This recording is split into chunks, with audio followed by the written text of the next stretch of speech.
again. Before we start learning, we're learning, of course, for the refuah shlema of anybody who is sick, especially Shlomo ben Clara, and anybody sick in Israel, outside of Israel, people sick, of course, with corona. Learning for the health and stability of the government of Israel, for our soldiers, of course, and for the world in general. We're learning also Lahavdil Leilui Nishmat, for the soul of Malkil Natan ben Ezra and Shlomo ben Raphael, my grandfather, and our holy brothers and sisters, the 6 million. We still have them in our memories and our souls. And of course, we're learning for the neshamot, for the souls of all the people that have taken off in the past few months with corona, with COVID. So we're learning for their neshamot as well. Okay, so guys, let's jump in. The dinosaurs.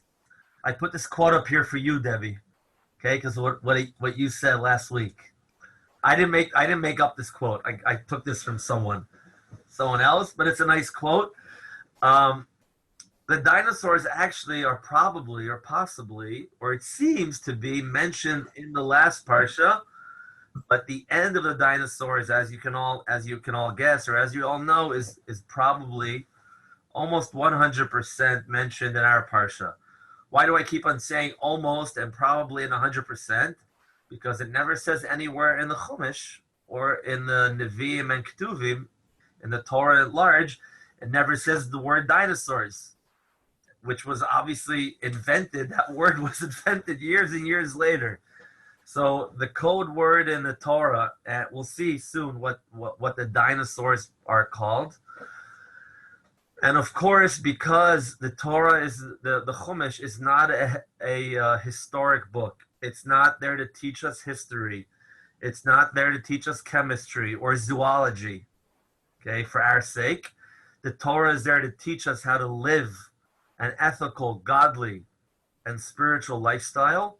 So it's there as a teacher, moreh, hora'ah, Torah. Okay, so therefore, since the dinosaurs don't necessarily help us become better people day to day, the Torah doesn't really go to town and elaborate so much on the dinosaurs and when they lived and what happened with them and stuff like that. And so the information that I'm going to share with you guys, that some of you have seen probably in the past, some of you might be reading now in the source sheet, the information has to be kind of like nursed or suckled from the different sources that at least I found. And hopefully we'll be able to build a nice picture about what the Torah says, what Judaism says about the dinosaurs. Okay? I'll just start off by saying that by the end of the class, by the end of the shiur, we're not going to have a final conclusion. The final conclusion will be one of two. Either dinosaurs once walked the earth and roamed the earth, or dinosaurs did not walk and roam the earth. That's going to be the final conclusion. And both of those options are legitimate and fine. So now we're going to hopefully enjoy the ride and see how we can get to one of those two options. And you guys are welcome, like me, to choose whichever option floats your boat or rocks your boat, okay, whatever it is. So we're jumping backwards to the last parsha, Parashat Bereshit, okay? We're jumping to the 5th day of creation, Hayom HaChamishi. Okay, so the Torah says, you can read it in English, I'm just going to read some of it in Hebrew. Elohim said the waters should swarm, the swarming of living creatures, sheretz nefesh chaya, ve'of yofef la'aretz, and also birds, fowls, will fly above the land, above the earth, al pnei rakia shamayim, throughout the expanse of the heavens, of the skies. Okay, so these first creatures are coming from the water, basically. From the water, and also birds and fowls in the air. And Hashem created, but that's what Hashem said should happen. What actually did Hashem create? And again, that also requires a lot of understanding the difference between Hashem saying the water should do this, and this is what should happen, kind of like plan A, or announcing, like the introduction to what's about to happen, and then the creation itself. Because then in the creation itself, we see different details or additional details, or different things are emphasized. So then Hashem created the following: Vayivra Elohim et hataninim agdolim ve'et kol nefesh hachaya romeset asher shartzu hamayim leminehem, and so on and so forth. Okay, these two words is what I want to focus on. And if you look in the English translation, I wrote, and God, Elohim, created the big taninim. That's what it says in Hebrew up here. And then I gave it a number of translations. I didn't come up with any of these translations. These are three different translations that I found in three different chumashim translated to English. One was an art scroll, one was a Koran, and one was a Chabad chumash. Okay? These are the three different translations. So this is a good way to know if you want to figure out if there's more than what's being shown, and you compare different translations from like legitimate, commentaries, translations, not from the King James Bible, God forbid, but if you take good legitimate translations and they all have different translations or similar ones, that means that that's a topic that, that is not so clear what's going on, or it has a lot to say, and the commentaries, the translators are not sure how to put it in the best possible way in English. Okay, so these are the three translations that I saw: sea monsters, great crocodiles, or great sea giants. Okay, and we'll get back to these chevra in just a moment. And every living creature that crawls, with which the waters swarmed according to their kind. Okay, leminehem, all the different kinds. Vet kol of kanaf lemineu, and all the winged birds, the winged fowls. Vayerev vayivoker yom chamishi. Okay, that was the end of Thursday.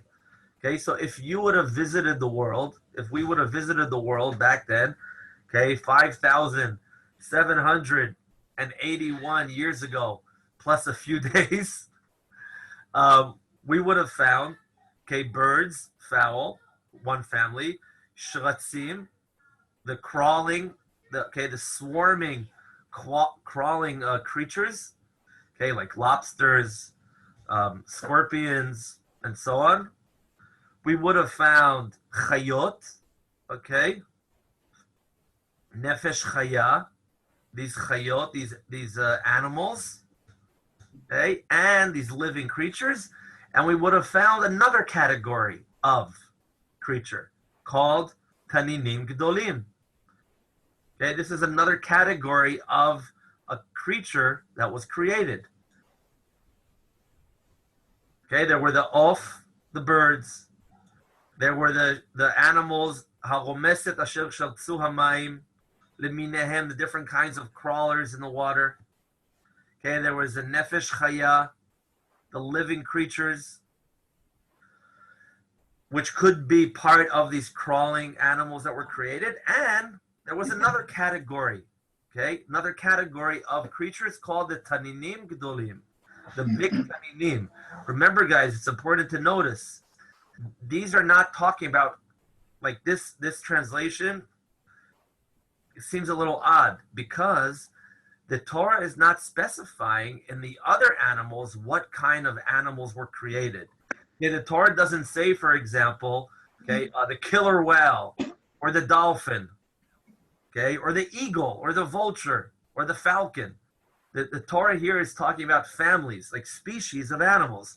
So birds, all birds, kol of kanaf, all birds that have wings were created then. It doesn't get into the details. It doesn't zoom in on the different types of birds, chickens, okay, turkeys, vultures, and so on. And so therefore, when the Torah says taninim gdolim, these big taninim, it doesn't make sense that it's talking about crocodiles. That's one small family, okay, in the family of reptiles. And the Torah is not giving small examples of specific animals, whether they're mammals or fish, okay, or whatever it is. And so therefore, guys, you guys following so far? Taninim gdolim is another category of creatures, of some kind of creature, some kind of living, breathing thing. It's not a subcategory like a crocodile under the reptile category. And then there's reptiles.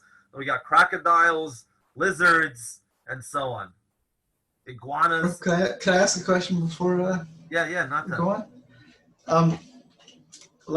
Is that word used anywhere else in the Torah? Because I just remember in modern Hebrew that is the word for crocodile. Right. Nowadays, that's what's used for crocodile. That's true. So in the Torah, is there any other mention of this word? Yeah, the next time it's mentioned is when Moshe throws his staff in front of Paro. And it turns into a tanin, which that's another fascinating subject to get into, because if Moshe wants to impress Paro with like a miracle, with a wonder, with like a big deal, and show him who's boss, it's God and not him, and he comes to Egypt and he throws his staff and it turns into a crocodile. Wow, a crocodile in Egypt. That's not a chiddush. There's like a million of them everywhere you walk around in Egypt. It's like swarming with crocodiles. So, but if this was some other creature, that would leave a bigger impression. That requires a lot of looking into, because the psukim change. It seems like Moshe threw his staff and turned into a snake. One time it says nachash, one time it says tanin. That's very complicated, that whole issue. But that's the next time it appears. And it also appears in Eicha and other times. Okay, but the later times that it appears doesn't necessarily mean that it's talking about these same creatures, because these are the taninim hagdolim. The Torah makes sure to say it's not just stam a tanin. These are the great, the big, the large taninim. Okay, so that's on Thursday. Great. Then Vayerev vayivoke yom chamishi. That's Thursday.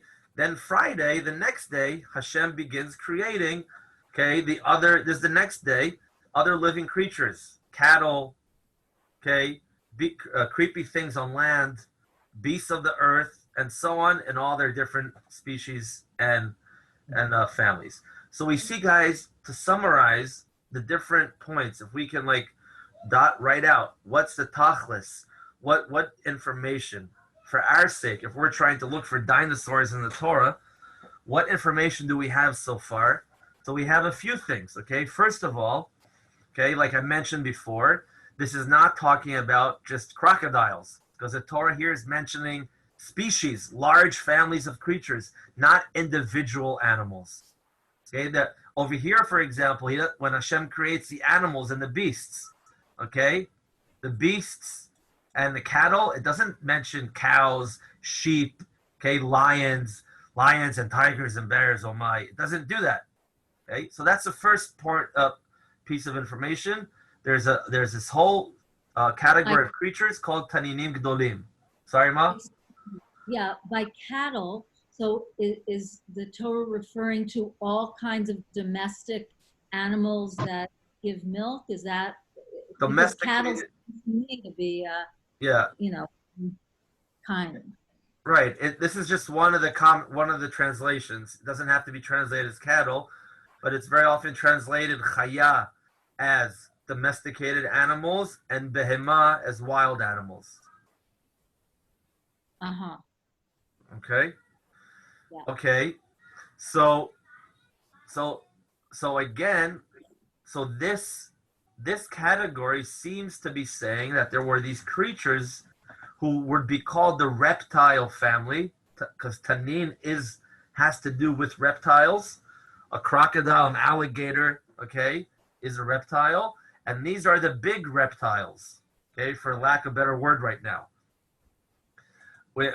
Which is kind of interesting because, reptiles did, according to some theories, in evolution at least, lahavdil, but according to some theories, reptiles did come up in the evolution process from the ocean, if I'm not mistaken.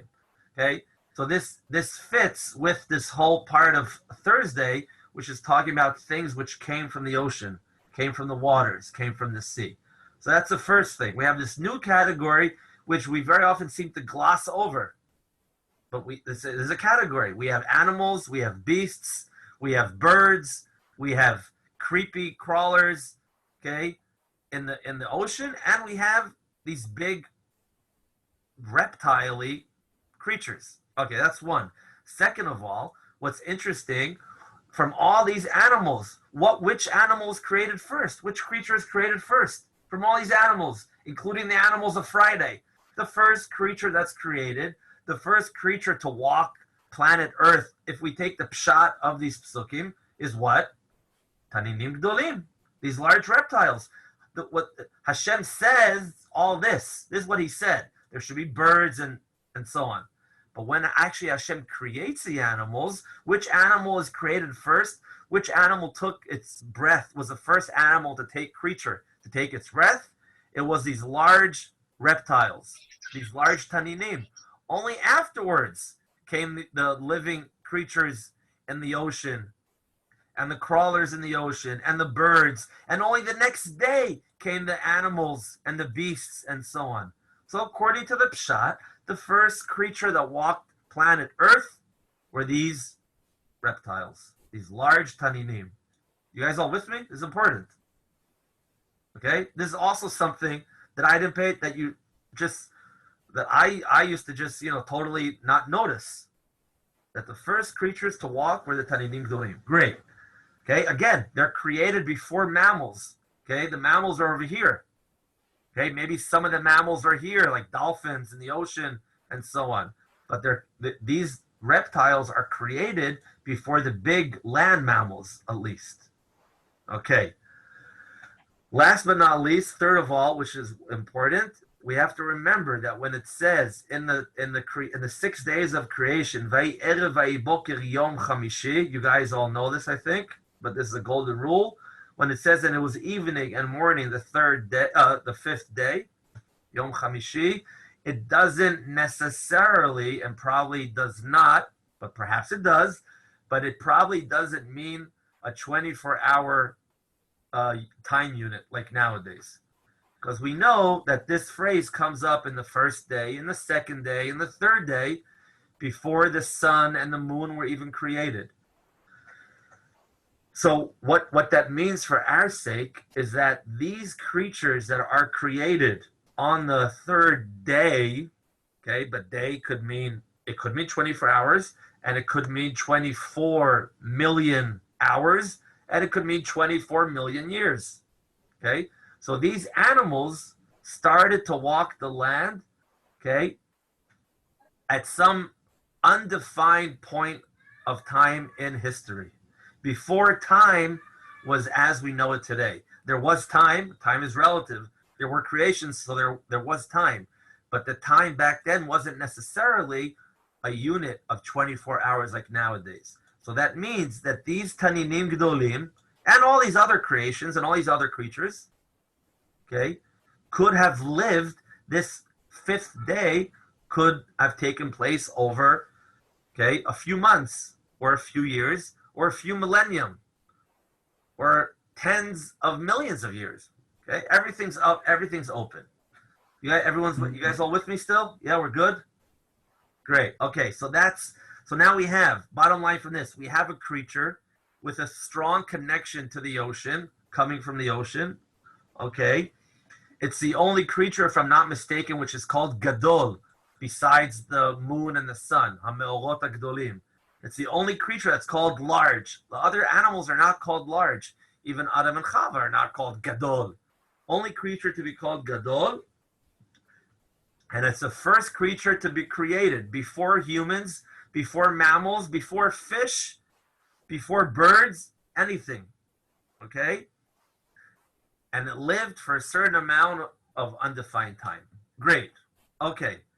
And now we're jumping to our parsha. Okay, guys? And this is the pasuk that's important from our parsha. We know towards the end of last parsha that things quickly, it's a slippery slope, comes from there. Things got out of control. People became very perverted. We'll see an example in a few minutes. And Hashem decides to delete the first document that he created the world on and clean it and give it a nice bath and dunk it in the mikveh and make a new world. So at the end of that process, at the end of when the Torah describes the flood, the Mabul in the Chumash. So the pasuk says the following: Vayimach et kol hayikum. I don't know. Okay. Vayimach et kol hayikum. Hashem, or the flood, erased, blotted out all which existed. Asher al pnei adama. Not kol hayikum, all of existence. Period. Mistake, which I made years ago. Hashem erased all of which existed on top of the face of the earth. That's important. Me'adam ad behema, from human to animal. Ad remes, to the crawling, creeping thing, and to the birds. V'ad of hashamayim. Vayimachu min haaretz, all these creatures which lived above land, okay, upon the face of the earth, obviously excluding fish, okay. All these creatures were erased, blotted out, wiped out, and the birds. Vayimachu min haaretz vayishaer ach Noach v'asher ito bateva.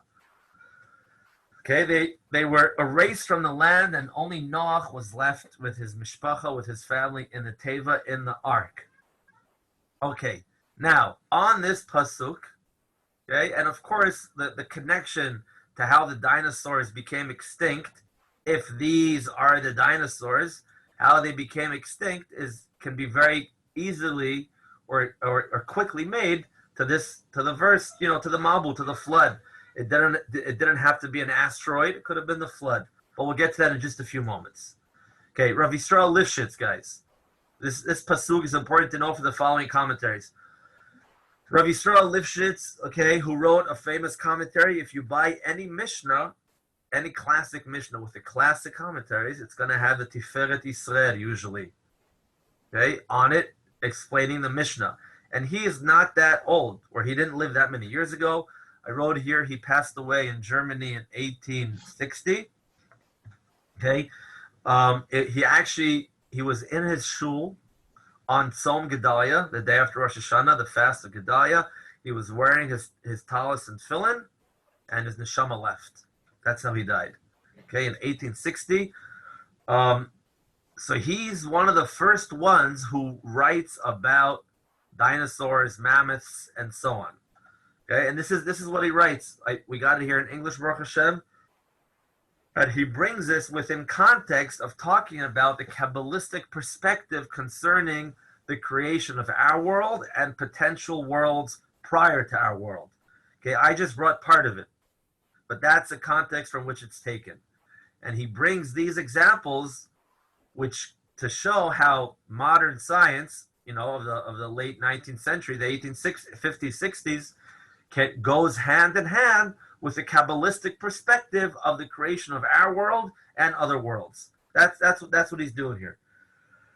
Because what he writes here is so groundbreaking and was a big deal. There were some rabbis. I just need to share this with you guys. There were some rabbis back then and later until now that say that he did not write this. This is a forgery, because there are different aspects here of kafira, of atheism, and that it can be that Rav Yisrael Lifshitz wrote this. That is not the main general accepted approach.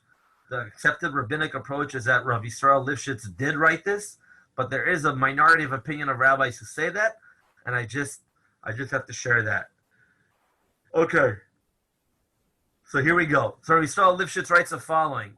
He talks about how human beings want to discover everything, and he writes about how in these different places throughout the world, and he lived a few years after these things happened, after geologists, okay, found different layers of stone, okay, and magma, basalt rock, and all kinds of. Okay, I'm skipping with this.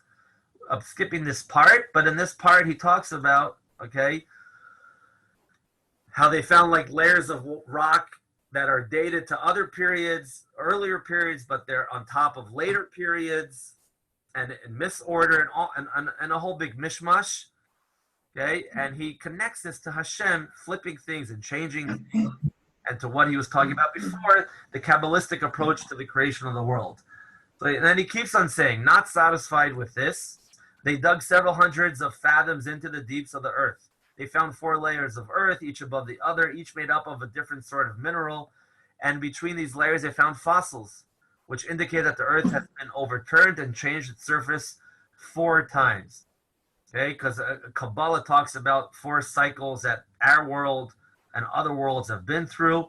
I think there are also some paleontologists, that's how you pronounce them, who also talk about 4 different periods, ancient periods. But in any case, the creatures found between these layers are arranged in such a way that those which lie farthest from the surface are fashioned in a larger measure than those which lie in the next layer.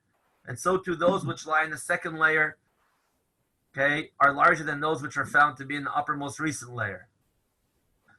Okay, now I'm jumping to our part. You can read this in your own free time. In the year 1807, okay, he's writing this a few years after that, according to their reckoning in the Brother J calendar. They found in Siberia, in the northern part of the earth, under the terrible ice which is ever present there, a great elephant, the woolly mammoth. I think it's also called Adam's mammoth or something like that.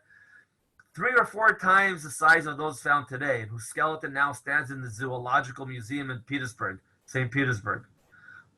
More than that, inasmuch as elephants cannot live in the extreme cold which dominates the region, this carcass indicates that by the blow with which the earth received and by which it was blasted and disordered, this elephant, which once lived in a warm climate that could support elephant life, was carried to its current location by the mighty waves, some kind of cosmic upheaval. Or that at one time the climate there was warm enough to support such animals. That also goes hand in hand with certain geologists about the continents all being one and separated and so on. You guys all know that stuff. So too they have found in the depths of the highest mountains on earth creatures of the sea which have fossilized and become stone. And he goes and he keeps on talking about more animals, the iguanodon, okay, the mammoth, the megalosaurus, okay. Okay.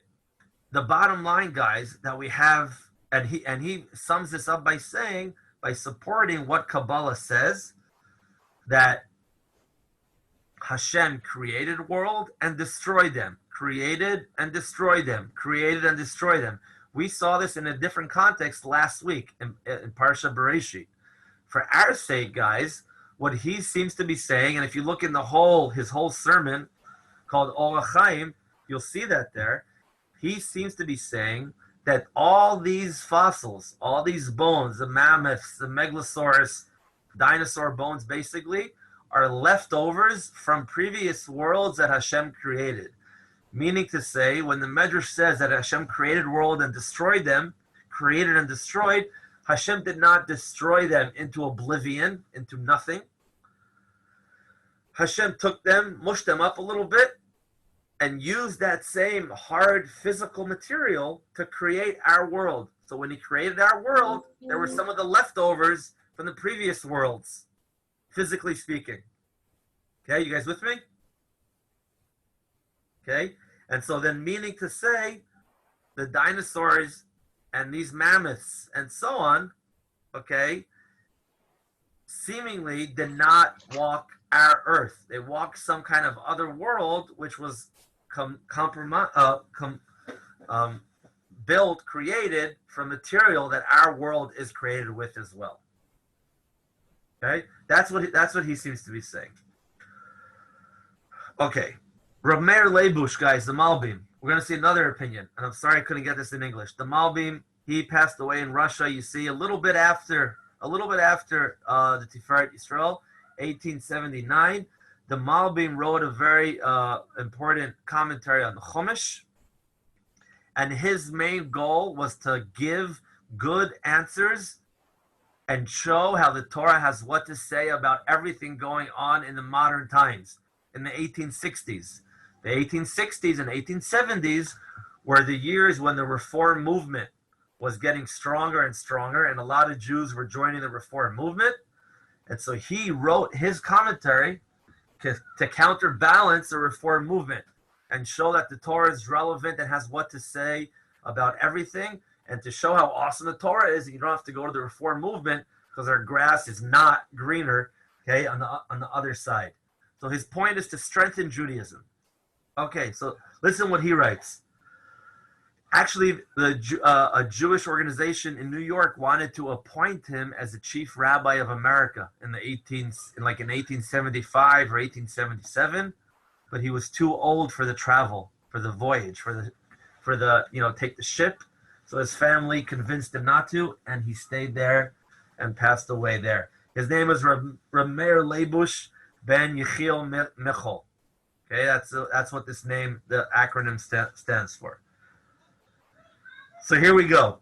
The Malbim is going to kind of fit with what we suggested about the fifth day of creation. The Malbim says, Vayimach, Hashem erased in the flood everything.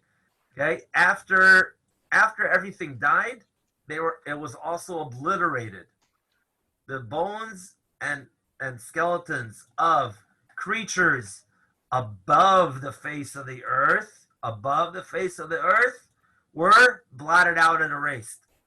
What is that? What can we infer from that? That the bones and remnants of creatures below the face of the earth were not necessarily blotted out. Simple understanding in the pasuk. Okay, you guys with me? Okay, and this is what the Malbim is going to say. Okay, Nimchu gam gufotehem. I'm just going to read it like into English. Their bodies were erased, so they were not there. Nothing would be found of them on top of the face of the earth. Okay, now I'm jumping here. He talks about which bones ended up where. Okay, he says big animals. Okay, here I'm jumping to here. Nimchu min haaretz. At the end of the day, after his explanations here, all of these bones and skeletons and creatures were erased from the face of the earth. Ki al yedei shetef hamayim, the raging floodwaters, not metaphorically, literally, going at a gazillion miles a second, they brought all these carcasses, pagarim, inside the depths, in valleys, canyons, inside to the earth, into caves, tunnels, and most of them were swallowed up in the depths of earth. Why were there so many openings? Because the Chumash says, the Torah says that the mouth opened up the earth opened up its mouth, and a lot of springs, came for the flood, came from the stomach of the earth. It didn't only rain for 40 days and 40 nights. The flood waters also came from the belly of the ground, of earth. So all these holes, all these openings through which water came, this is what it says in the Chumash, okay? All these openings through which the water came out to flood the earth with the waters from above were openings into which fell all these different animals, skeletons, carcasses, okay? And they went down a few thousand amot, a few thousand arm breadths, a few thousand of these distances into the earth. So much so that when Noach came out of the ark, he didn't find anything left, any hint to carcasses of animals or large bones, humongous bones and large animals which lived before the flood. Noach didn't see anything. When he came out of the flood, it was a nice new planet Earth, because all those large bones and skeletons were swallowed, like we said, deep down, into the holes and canyons from which those springs came, as the Chumash says. Now the Malbim says, "Ve'edut Hashem ne'emana machkimat peti." Remember, he's dealing here with the Reform movement, and Jews that think that dinosaurs can contradict the Torah, and if it contradicts the Torah, Jews being attracted by the Reform movement will say, "Well, I prefer science, modern science of the 19th century over Torah." So the Malbim is saying the testimony of Hashem is faithful. It makes an unsmart person wise. We sang this last week, actually. This was to give an answer to the Chachmei HaGeologia, the sages of geology, also known as geologists. Okay, why did Hashem why did Hashem create such a scenario that the earth swallowed all these carcasses and bones and skeletons, and Noach didn't see? So why just not have them obliterated as well? So what does the Malbim say? These people dig in the depths of the earth, and they find atzamot gdolot me'anakim u'ba'alei chaim gdolim. They find humongous bones of giants, not necessarily human giants, just giant bones, and large, big animals. Shenevdu min haaretz ve'inam od mimei hamabul ve'elach, that were gone from the earth and do not exist ever since the days of the flood and nowadays. Okay, so we know, like, for example, the mammoths, okay, the dinosaurs, and so on. And the geologists prove from that the world has been around for many, many, many years. And because the layers of the skeletons, the fossils, are at all different stages and with different types of earth and different types of minerals. And according to their calculation, they end up with the world being millions of years old. And there were animals before we were created. That all these animals, the dinosaurs, came before humans walked the earth. And now the Malbim says, V'kol ze, all of this, hevel varik. You guys, that might sound familiar if you say Aleinu l'shabech, okay, shehem mishtachavim. We say about non-Jews that they bow down, lehevel v'larik, to nothingness, and to spit. The Malbim says this theory is, okay, for lack of better words. What theory? That the world existed for millions of years before we say it existed, before the Jewish approach that it existed 5,781 years nowadays. What is the Malbim? What is his explanation? כי בעת המבול פתחה האדמה את לואה על ידי הרעשים שבאו מעומק שאול ותהום רבה והפכה תחתונים למעלה ועליונים למטה והורידה פגרי הבעלי חיים עמוק עמוק. Okay, during the Mabul, this is what we saw in the beginning of his words. The earth opened its mouth, like the Chumash said, okay, and there were earthquakes. The Chumash talks about this, and the commentaries explain. Earthquakes, tremendous upheaval and turmoil, physically going on planet Earth, geologically speaking. Probably volcanoes erupting as well. Things which were down went up, and things which were up went down. Mountains became valleys. Valleys went up and became mountains, and so on. And as a result of that, carcasses, skeletons of animals went deep, deep down. Okay? And this is not such a big deal. Okay? This wonder was done in 150 days of the water there. Okay? During the flood period, during these 150 days of the water, all this craziness, all this chaos was done. And that causes us that, what does that give us? That all the order and all the different dates that the researchers and geologists try to give to the type of earth and the math that they use and like dating, I don't think carbon dating was around yet, but how they dated and the fossils, everything is all messed up and confused. And all their theories and their imaginations will be taken away by the wind, are basically worth nothing, because he says as a result of the flood, everything was all mixed up and confused. So you can't really say, well, this is from, X amount of years ago, this is from a few years before that, because what might have been earlier looks like it's later, or what might have been later looks like it's earlier. And in addition to that, okay, I'm just jumping right here to the Lubavitcher Rebbe, because that has to do with what the Malbim just said, okay? He says, in view of the unknown conditions which existed in prehistoric times, he's talking about the date of the creation of the world, conditions of atmospheric pressures, temperatures, radioactivity, unknown catalyzers, and so on, conditions that is which could have caused reactions and changes of an entirely different nature and tempo from those known under the present day orderly processes of nature. One cannot exclude the possibility that dinosaurs existed 5,722 years ago and became fossilized under terrific natural cataclysms in the flood, in which there was boiling water, there were earthquakes, there was a lot of pressure, okay, things were thrown up and down.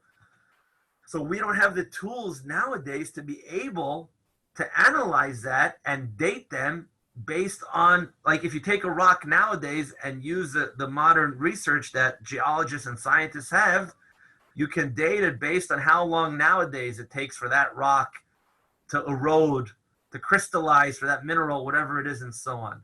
But that, you cannot apply that to back then. That's what the Malbim and the Lubavitcher Rebbe are saying. Okay?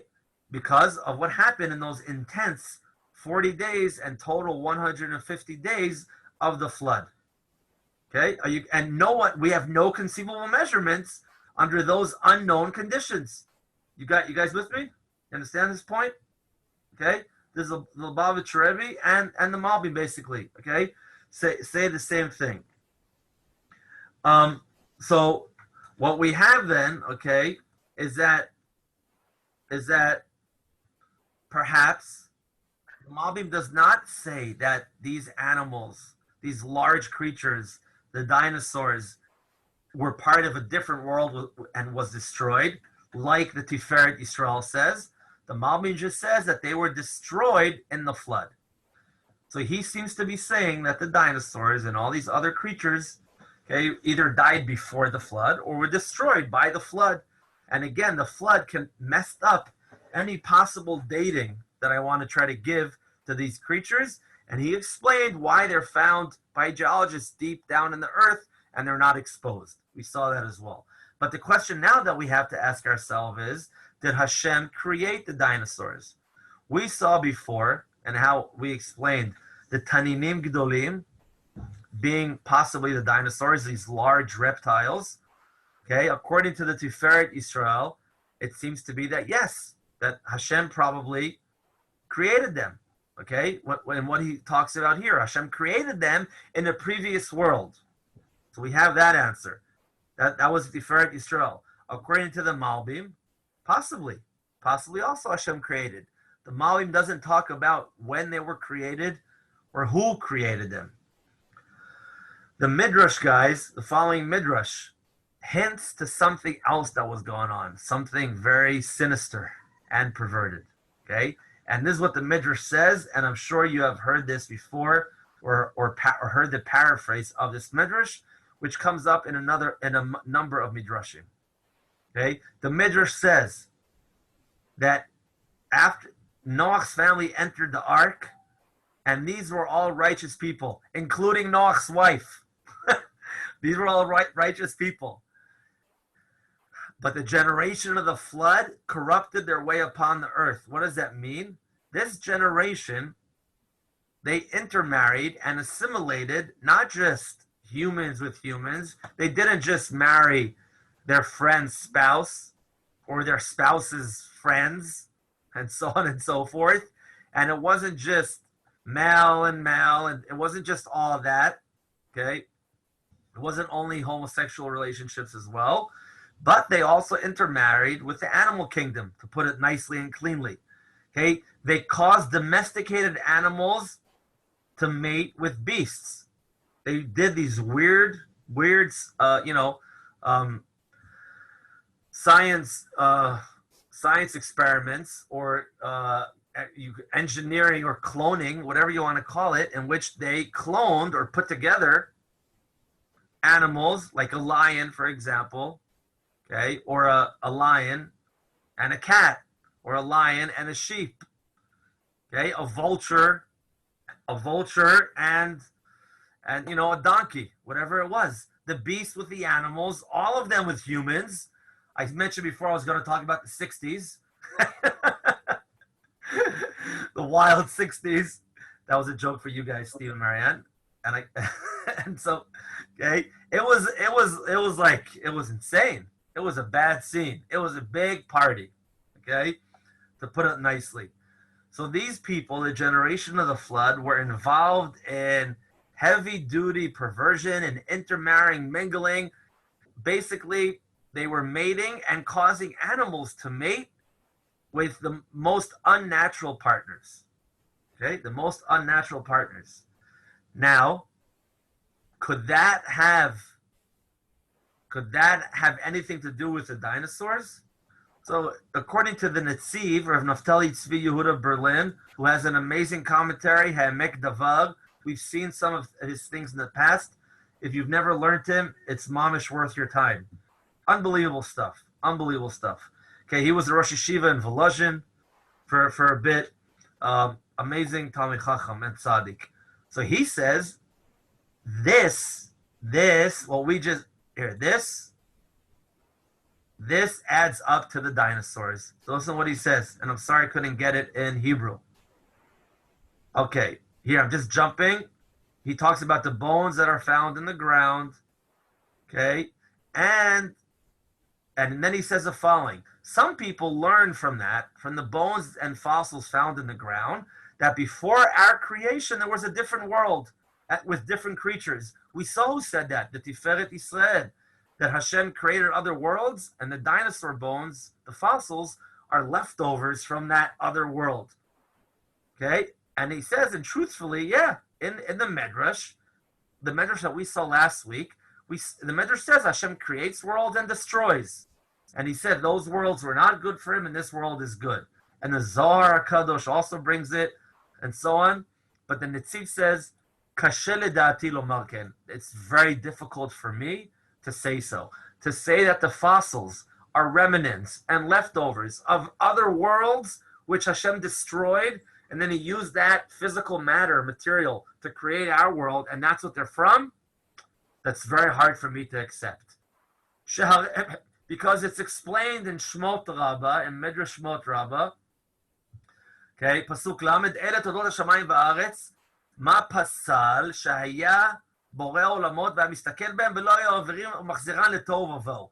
The Midrash there says, okay, I'm just translating this part for us, that when Hashem was unpleased or didn't want to keep those other worlds that he created, and we spoke about that last week, what does that mean, and why did he decide to destroy those worlds? But in any case, when Hashem decided to destroy those worlds, he didn't leave leftovers. It wasn't like a Hasidic tish. You get a blob of, a potato kugel on your hand, leftovers from the Rebbe, and you can eat it. We're not talking about that. Hashem turned those worlds to tohu vavohu, to nothingness, to whatever that translation is, and how the world was before it was created, whatever that means. Okay, but Hashem returned everything to nothingness, to oblivion. There were no leftovers from these other worlds, assuming they were even physical worlds. That's a whole nother question. But there were no leftovers from that world. There were no refugees or remnants, so to speak, left over from those worlds. So these bones, these fossils, are from our world. And if they're from our world, then the question that we need to ask is, from when? What happened? And what's going on? So keeping this crazy midrash in mind that we just saw, listen to what the Netziv says. It seems that these bones are from before the days of the Mabul. And even though they are found in a climate which they could not live in, like mammoths, for example, okay, that happened as a result of them changing their nature, their animalistic nature before the flood, and they went to a different place. This is very beautiful what he's saying from a zoological adaptation perspective. Okay, it's like some historians say that the wild boars that we have in Israel nowadays are descendants of the pigs which the Phoenicians brought to Lebanon many, many years ago. And those pink pigs that got loose over time adapted themselves to the wild, and eventually they were born with tusks and so on. That's some theory. Okay, nothing to do with the Torah. So the Netziv is saying, guys, and this is amazing, that when the generation did all this, the animals so that caused that changed the genes and the DNA makeup of these different animals. The offspring, okay, of the ostrich and the hippopotamus, for example, probably died, but maybe the third offspring didn't, or maybe 1,000 years after it didn't die. And these animals, even though nowadays could not live in such a climate, back then, as a result of them being changed and messed with, they did change, and they were able to live in a different climate. You guys get that point? Yeah? Okay. And now he says, and the fact that we find weird creatures, what is that from? Weird creatures, the dinosaurs, for example? That is a result of them combining two separate species. The generation of the flood, again, did this, and they experimented, and from those experiments were born these weird creatures. He gives an example like the pered, like a mule. Nowadays, a weird creature like that could be a mule, which comes out from a horse and a camel. Okay? Pered. They might have a different name in English. So the Netziv is saying these weird creatures that were found in the ground, these weird fossils, the dinosaurs, if I understand them correctly, are a result of the genetic engineering, experimenting, perversion, corruption that these people were doing. So human beings created the dinosaurs in the lab, in their lab, before the flood. That's basically what the Netziv is saying. Okay? And it was Hashgacha, was divine providence, that these bones will be found after many years, so we can find out the secrets of nature. And this is Hashem's glory, okay, as it says in Parashat Azinu. But at that time, at the time of the flood, Hashem wanted those animals erased from the land. They should not be seen at all. Why? Because Hashem didn't want people after the flood, Noach's family, to try to do that once again. He wanted to destroy that scientific lab which created the dinosaurs, the generation of the flood, totally. He didn't want any leftovers so people could come later and, like in Jurassic Park, take some kind of DNA found in like a fossilized mosquito and try to clone dinosaurs, and they're going to try to do that and make these weird creatures. Hashem didn't want to do that because that came as a result of this insane perversion of this kilayim. And so therefore, at the time of the flood, Hashem made sure for them to be obliterated and be hidden in the, down in the belly of the earth. And it was Hashgacha Pratis that they won't be found in those generations, only much later generations, a few years before the Netziv, in the early 19th century. That's when they started finding the fossils and the mammoths and the dinosaurs and so on. So they won't be tempted to create these dinosaurs once again back then. Okay? Is that clear what the Netziv says? Okay, so according to the Netziv, what it says here, the Taninim Gdolim are not the dinosaurs. The dinosaurs are a weird perversion, corruption from the generation of the flood. And that's why Hashem destroyed them. Okay? Our time is up, so I just want to say, like 3 more minutes. It's 9:05, so mamish like 3 more minutes. We saw what the Lubavitcher Rebbe says. Okay, and the question that we can still ask is, why do the fossils seem so old? Why are they dated to? Why do they look so old according to scientific research or geology research? So we saw what the Lubavitcher Rebbe and the Malbim said, that what went on in the flood totally messes up any chance of properly dating the dinosaurs, the fossils, the bones, the layers of rock, everything. All of geology's dating basically goes down the drain if you take the flood into consideration and what happened. Okay. Additionally to that, they say dinosaurs like 230 million years ago and they went extinct like 70 million years ago or something. I think more or less that's a scientific approach.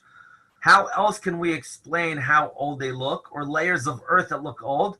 So very easily, I might have shared this in the past. The Midrash says, this is an interesting question, that Adam and Chava were 20 years old when they were created. We know they were not created as babies. They were created as some adults. How old were they? So the Midrash says they were like kibnei esrim shana. They were around their 20s. So they could enjoy 1 year of not having alcohol, and then 21 they could have some good alcohol. Okay, so they were in their 20s when they were created. So what does that mean, guys? That means if 5 seconds after Adam and Chava were created, a CNN or a Fox News or an Arutz Sheva reporter would have walked over to them and said, "Excuse me, madam, excuse me, sir, how old are you?" If Adam would have said 5 seconds, that would have been true. And if he would have said 20 years old, that also would have been true. And so, meaning it's not only Adam and Chava that were created in their 20s, meaning if you looked at Adam, he had creases and wrinkles here that would have taken 20 years to develop and form normally. So, also, guys, the whole world is like that.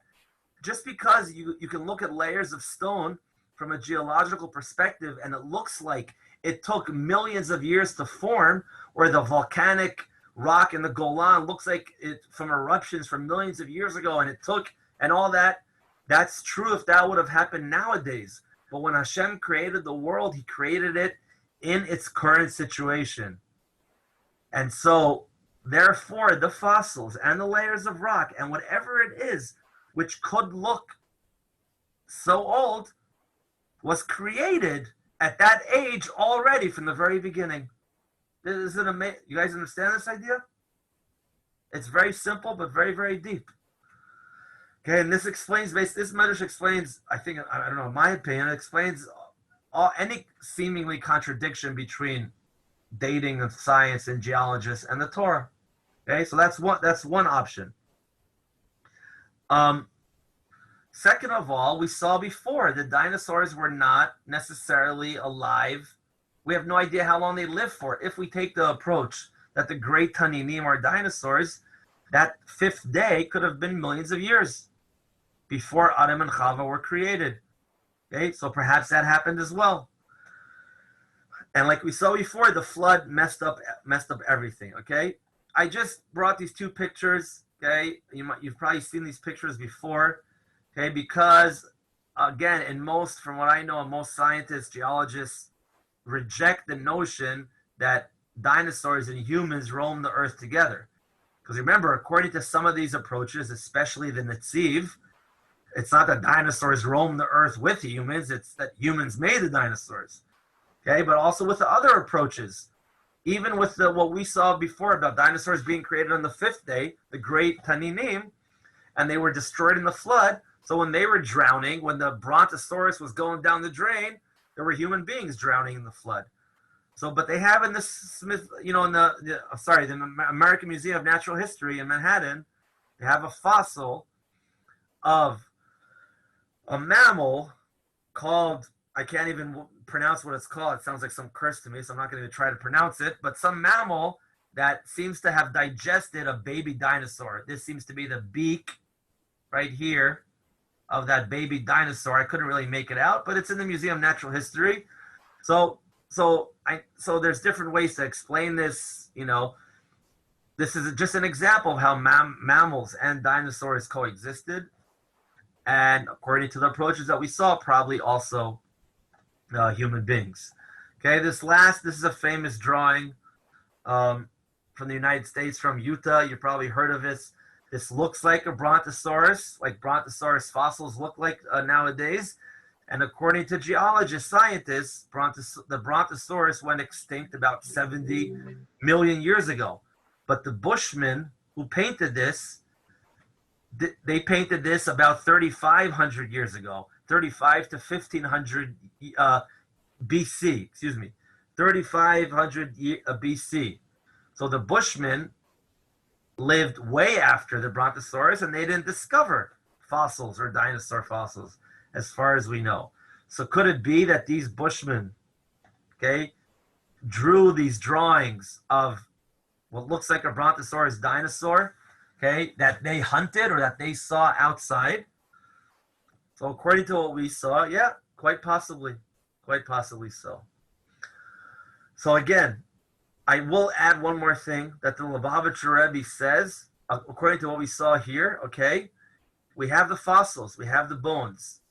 That would imply that dinosaurs roam the earth, but we have not found a live dinosaur, meaning we have found bones and skeletons and remains. It's logical And it makes sense to infer from that that these fossils and skeletons, bones, once, whenever that was, were part of a living creature. That makes sense.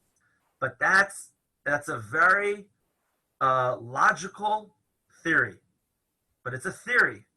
The Lubavitcher Rebbe says, even though he gives explanation to how the dinosaurs could have roamed the earth, he also says, and this is an important thing to remember, that it also is possible that Hashem created fossils from scratch. We have no idea why he would do that, but that's also an option that we have to entertain. Just like if you can imagine 2,000 years ago, some guy who's dying of thirst and is trying to find some water in Iraq, and instead of water, this black liquid comes oozing out of the ground. It's the worst thing in the world for him. What can he even do with that? He has no idea what he can do with that. It's garbage. It's horrible. It's poison. Could he imagine 2,000 years ago that oil would be used like it's used nowadays? No. So the Rebbe, that's just a metaphor that I'm using for what the Rebbe is saying, that the Hashem, for his reasons that we don't know yet or ever, could have created from scratch fossils. And okay, that's another option to entertain. So bottom line, the dinosaurs probably, almost for sure, did exist. Either Hashem created them as the large Taninim, or human beings created them. It's good they're not around today. There's no contradiction between them and the Torah. They fit like a glove. And it's one of the wonders of the world that we can enjoy in museums and learn about. And that's it for today, guys. For tonight.